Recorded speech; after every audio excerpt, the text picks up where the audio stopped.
Under 19 World Cup winner and man of the tournament, fastest player to make 2000 runs in ODI history, number 1 ranked player in ODI, youngest player ever to make double 100 in ODI cricket, youngest Indian player to score 100 in all 3 formats.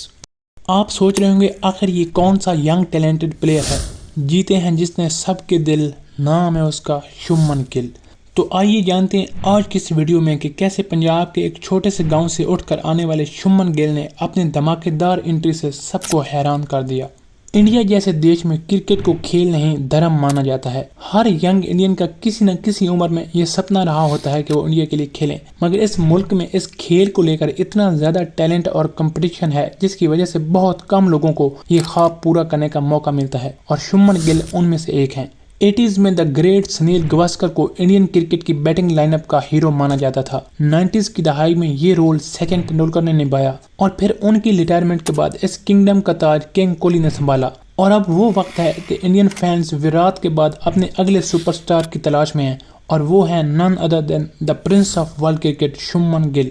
बचपन से ही इस खेल से बेपनाह मोहब्बत रखने वाले शुभमन ने under 16 के एक मैच में 351 रन की एक बढ़िया इनिंग खेली और क्रिकेट वर्ल्ड का ध्यान अपनी तरफ किया। उनकी उस एज में ऐसी मिच्योर इनिंग देखकर लोगों को सचिन का बचपन याद आ रहा था। अपनी कंसिस्टेंट परफॉर्मेंस से शुभमन ने अंडर 19 में जगह बनाई और बाकी की रही सही कसर उन्होंने अंडर 19 वर्ल्ड कप 2018 में पूरी कर दी, जिसमें उन्होंने 124 की एवरेज से 372 रन्स बनाकर न सिर्फ टीम को वर्ल्ड कप टाइटल जितवाया बल्कि मैन ऑफ द टूर्नामेंट का अवार्ड भी हासिल किया। अब सवाल ये नहीं था कि क्या ये लड़का इंटरनेशनल क्रिकेट में ऐसे खेल का प्रदर्शन कर पाएगा, बल्कि सवाल ये था कि इसको मौका कब मिलेगा, क्योंकि वो उस मौके के बाद पीछे मुड़कर नहीं देखने वाले थे। और फिर 2020 में उन्हें इंडिया के लिए टेस्ट डेब्यू करने का मौका मिला और उन्होंने अपनी डेब्यू सीरीज में ही ऑस्ट्रेलिया के खिलाफ उन्हीं के होम कंडीशंस पर एक ऐसे वक्त में जब इंडियन टीम के सारे मेन प्लेयर्स इंजर्ड थे और टीम मुश्किल में थी, शुभमन ने अपनी शानदार बैटिंग से इंडियन बैटिंग लाइनअप को सहारा दिया। गाबा के मैदान पर जब टेस्ट मैच के आखिरी दिन इंडिया को जीत के लिए 327 रन चाहिए थे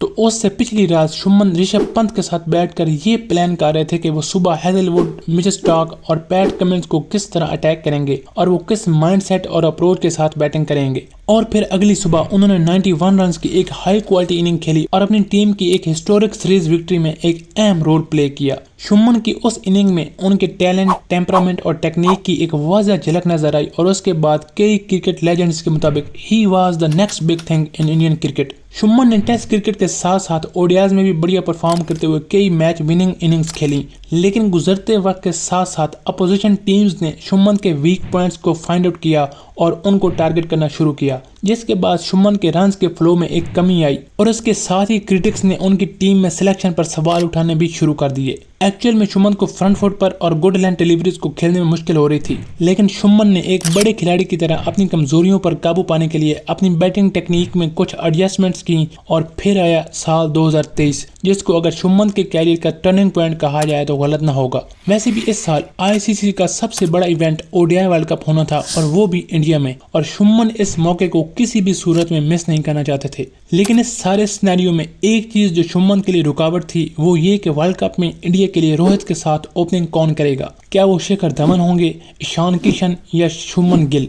इसी दौरान भारत ने बांग्लादेश का टूर किया, जहां एक तरफ शिखर धवन बुरी फॉर्म से उलझ रहे थे तो दूसरी तरफ ईशान किशन, जिनको एक मैच में इंजर्ड रोहित शर्मा की जगह ओपनिंग करने का मौका मिला और उन्होंने उस मौके का खूब फायदा उठाते हुए 210 रन की एक लाजवाब और तूफानी इनिंग खेलकर सिलेक्शन कमेटी के लिए ये फैसला और मुश्किल कर दिया। धवन की पुअर फॉर्म को देखते हुए टीम मैनेजमेंट ने उनसे मूव ऑन करने का फैसला किया और अब उस पोजीशन के लिए कंपटीशन था ईशान वर्सेस शुभमन। ईशान के डबल 100 के बावजूद टीम मैनेजमेंट और कप्तान रोहित शर्मा ने शुभमन गिल को उनके पिछले 1.5 साल की कंसिस्टेंट परफॉर्मेंसेस की वजह से मौका देने का फैसला किया। शुभमन के लिए अब एक बहुत ही टफ सिचुएशन थी, क्योंकि उन्हें अब हर हाल में रन्स करने होंगे, क्योंकि उनकी वजह से एक ऐसा प्लेयर बेंच पर बैठा था जिसने अपनी लास्ट इनिंग में डबल शतक लगाया था। शुभमन ने इस सिचुएशन को एक पॉजिटिव वे में देखा और श्रीलंका के खिलाफ मैच में 116 रन की बारी खेली, मगर सवाल अब भी वही थे, क्या ये रन्स काफी हैं। और फिर अगले मैच में शुभमन ने न्यूजीलैंड के खिलाफ 208 रन की एक ऐतिहासिक बारी खेलकर सबको एक क्लियर मैसेज दिया, I am not in danger, I am the danger. उस इनिंग के बाद सुमन की as a opener stump confirm हो चुकी थी और जिस गति के साथ वो इस साल में रन्स बना रहे थे, सबको ऐसे लग रहा था कि वो सचिन का most ODI runs in a year का अनब्रेकेबल रिकॉर्ड तोड़ने में कामयाब हो जाएंगे। लेकिन किस्मत को शायद कुछ और ही मंजूर था और उन्हें वर्ल्ड कप से पहले डेंगू हो गया, जिसकी वजह से वो वर्ल्ड कप के कुछ मैचेस खेलने में कामयाब ना हो सके। लेकिन फिट होने के बाद उन्होंने वर्ल्ड कप में अपनी उसी फॉर्म को कंटिन्यू रखते हुए 350 प्लस स्कोर किए, जिसमें सेमीफाइनल में न्यूजीलैंड के खिलाफ 79 नॉट आउट की बारी भी शामिल है। सुमन ओडीआई का किला फतह कर चुके थे और अब बारी थी टेस्ट क्रिकेट की, जहां वो बड़ा स्कोर करने में कामयाब नहीं हो रहे थे। और फिर 2024 में उन्होंने इंग्लैंड के खिलाफ एक इम्पोर्टेंट सीरीज में 2 शतक समेत 452 रन बनाकर क्रिटिक्स के लिए इस डिबेट को भी खत्म कर दिया। ये शायद सुमन की बैटिंग पीक का स्टार्ट है। अब देखना ये होगा कि वो इस परफॉर्मेंस को कितने समय तक मेंटेन कर पाते हैं। जिस नौजवान ने 7 साल की उम्र से ही इंडिया के लिए खेलने का सपना देखा हो, जो बचपन में रोज 500-600 बॉल्स फेस करता हो, और जिस बच्चे को गाँव से शहर मूव करते वक्त उनके ग्रैंडफादर अपनी देसी पंजाबी में ये कहें, काके ये तो बड़ा क्रिकेटर नहीं बने ना, छितर अलग से पढ़ने हैं और तेरी सारी गेंदा बैटर दा हिसाब है मेरे को।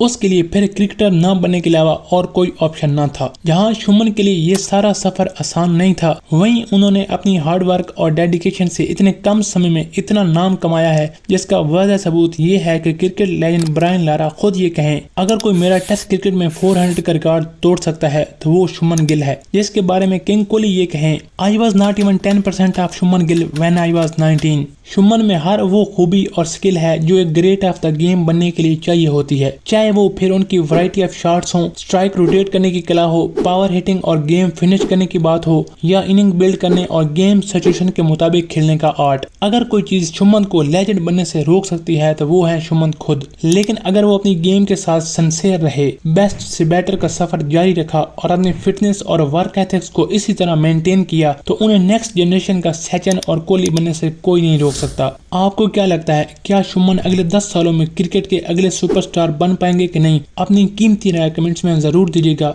अगर वीडियो अच्छी और इन्फॉर्मेटिव लगी हो तो काइंडली चैनल को लाइक और सब्सक्राइब जरूर कीजिएगा। वीडियो देखने के लिए बहुत बहुत शुक्रिया।